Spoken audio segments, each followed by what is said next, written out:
Ora, muito bom dia a todos. Hoje temos então uma abertura mista por parte dos mercados mundiais, portanto uma abertura em que os índices europeus estão ligeiramente positivos, mas os futuros norte-americanos estão neste momento ligeiramente negativos. Portanto, mais ou menos em linha com aquilo que foram os fechos das bolsas no dia de ontem.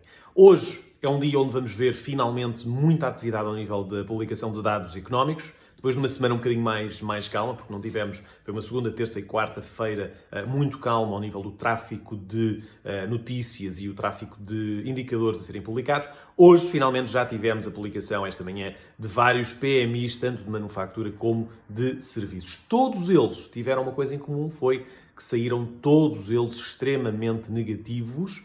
Para já não estão a pressionar os índices, até porque já era esperado que houvesse uma queda significativa destes PMIs, mas o problema aqui é óbvio, a expectativa que se pode criar para os próximos dados, com, obviamente, a atividade de serviço e a atividade de manufatura, toda a atividade industrial a manter-se estagnada, parada ou mesmo a retrair-se, e isso é visível através da publicação destes PMIs. Hoje, à 1h30 da tarde, hora de Portugal, vamos então ver também a publicação dos pedidos de subsídio de desemprego nos Estados Unidos. Veremos se a tendência de destruição de emprego vai continuar a existir. Isso, portanto, vamos ter que assistir a um aumento do número de pedidos de desemprego. Se mantivermos esta faixa dos 5 milhões por semana de pedidos de desemprego, então, obviamente que daqui a 2 semanas, quando tivermos os dados dos dados da taxa de desemprego dos Estados Unidos, então aí se calhar já vamos ter que esperar provavelmente a rondar entre os 12% e os 15% esta taxa de desemprego, que resta acabará por ser igual no mundo inteiro.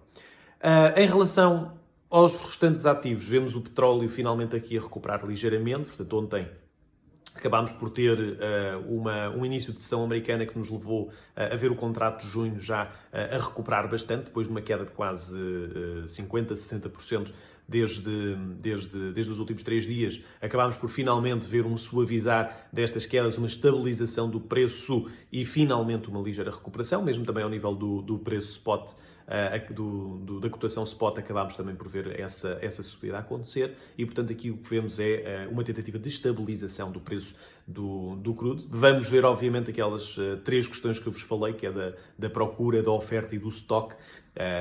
É necessário, obviamente, que haja alterações drásticas nestas três medidas para conseguirmos ver o preço a conseguir estabilizar de uma forma mais consistente e a vermos as compras novamente a existirem.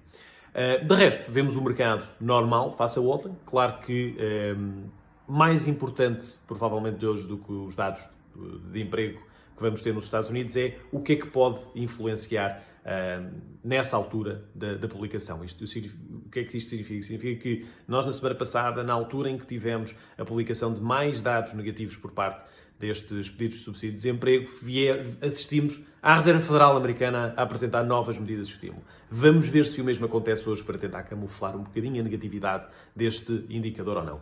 Olhando então aqui para os mercados, o que é que nós vemos? Vemos então o S&P 500 a manter-se a negociar então abaixo desta cunha ascendente, portanto quebrou em baixa, está aqui a retestá-la, está a manter-se no gráfico 4 horas a negociar abaixo da média móvel de 50, no gráfico em diário continua também, curiosamente, também abaixo dessa mesma média móvel de 50, numa altura em que o VIX continua pressionado. Notem como o VIX continua a tentar manter-se acima da faixa dos 40%, portanto, valores ainda claramente pouco estabilizadores daquilo que pode ser uma continuação das subidas do S&P 500, portanto significa que há muita gente a comprar VIX, portanto há muita gente a comprar seguros e proteção para uma eventual queda mais significativa dos índices, e vemos então o dólar index também a manter-se forte, continua acima dos 100 dólares, veremos obviamente se o dólar vai continuar com esta força e também a servir um bocadinho como ativo de refúgio para uma eventual queda mais significativa dos índices.